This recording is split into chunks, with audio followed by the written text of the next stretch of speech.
안녕하십니까? 저는 이번에 개인막의 단속 인공지능이라는 주제로 프로젝트 B를 진행하게 된 응용통계학과 2, 3학번 이완욱이라고 합니다.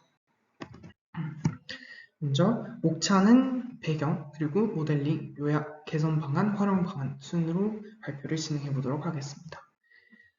먼저 배경으로는 과거 이제 맹견, 즉 일부 종의 개에 대해서 입마개를 해야 한다라는 문제가 사회적 이슈로 떠오른 적이 있었습니다. 개가 산책을 하거나 아니면 주인이 목줄을 하더라도 그 개가 다른 사람들에게 피해를 주고 상처를 주는 등의 사건 사고가 많았기 때문에 이러한 문제가 제기가 된 거였습니다. 일각에서는 동물의 권리를 침해하는 문제다라고 말하기도 했지만 인간의 안전이 개의 권리보다 더 중요하다라는 결론이 내려졌기 때문에 입마개를 필수화해야 한다는 여론이 존재했습니다. 그러나 하나하나 단속이 어렵고 그리고 이런 제재를 함에도 문제가 계속 발생할 수 있기 때문에 어떻게 하면 더 편하고 경제적이고 효과적으로 단속을 할 수 있을까를 생각을 해서 이 프로젝트를 진행하게 되었습니다. 먼저 검색창에 입마개를 하지 않은 개와 입마개를 한 개의 이미지를 찾아서 다운로드를 받았습니다. 다운로드 받을 때 각 파일에 저장을 했으면 트레인 데이터셋과 테스트 데이터셋으로 분리를 했습니다. 그 이후에 이제 데이터를 통해서 트레이닝을 하기 위한 코드를 짜주었습니다. 이전에 구글 드라이브에 사전에 업로드를 해둔 입마개를 한 개와 하지 않은 개의 이미지를 담은 파일을 불러오는 과정을 거쳤습니다. 그 후 트레이닝과 테스트를 위한 준비를 마쳤으며 이미지를 사전에 확인해보기 위하여 검사를 한 결과 입마개를 하지 않은 개와 한 개의 이미지가 명확히 구분이 된다는 것을 알 수가 있었습니다. 여기서는 이제 트레이닝을 통해서 이 모델이 개들을 구분하는 게 아니라 제가 파일에 입마개를 한 개와 입마개를 하지 않은 개로 나누어 줬기 때문에 이게 트레이닝 돼서 자동으로 분류가 된 게 아니라 그냥 파일 안에 사진과 그 파일의 이름을 내보낸 것이라고 보면 됩니다.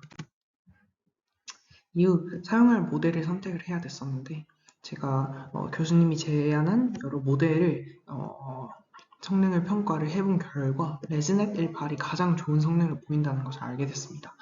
이를 이용하여 트레이닝 및 테스트를 진행해보기로 결정했습니다.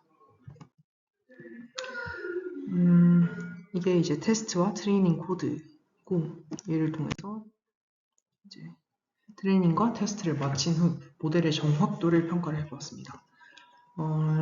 너무 많을 시 시간이 많이 걸리고 그리고 너무 적을 시 트레이닝이 이게 결과가 정확하지 않게 나올 수 있기 때문에 에포크를 30 정도로 설정을 해두었으면 이제 과정이 진행될수록 정확도가 높아져서 이제 80% 언저리 이르던 확률이 98%까지 높아진다는 것을 발견할 수 있었습니다.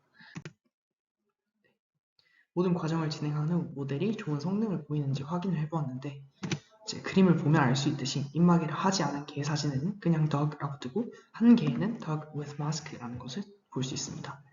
이를 통해 모델이 좋은 성능을 보인다는 것을 알 수가 있습니다. 개선 방안으로는 더 많은 이미지를 학습시켜서 더 높은 정확도를 가진 모델을 만들 수 있을 것이라고 생각을 했고 그리고 코드를 추가함으로써 입마개를 하지 않은 개로 분류되면 조치를 취하도록 모델을 만드는 것이 가능할 것이라고 생각했습니다. 이것이 이제 제가 생각한 활용 방안에서 이어집니다. 제가 만든 모델을 활용하기 위해서 이제 과속 단속 카메라에서 아이디어를 얻었습니다. 이제 과속 단속 카메라가 일정 속도 이상을 달리는 자동차를 잡아내서 벌금을 매기는 등의 방법을 쓰는 것처럼 저도 공원이나 산책로 등에 개를 데리고 나올 만한 장소에 카메라를 설치하여서 만든 모델을 통해서 입마개를 하지 않은 개를 판별을 합니다. 그리고 그 이후에 미리 등록해둔 개의 주소나 그 주인에게 벌금 고지서를 보내는 등의 해결책을 마련할 수 있다고 생각했습니다. 네, 이를 통해서 맹견 입마개 단속을 더 편리하고 정확하고 경제성 있게 할 수 있을 것이라고 생각했습니다. 이상 발표를 마치겠습니다. 감사합니다.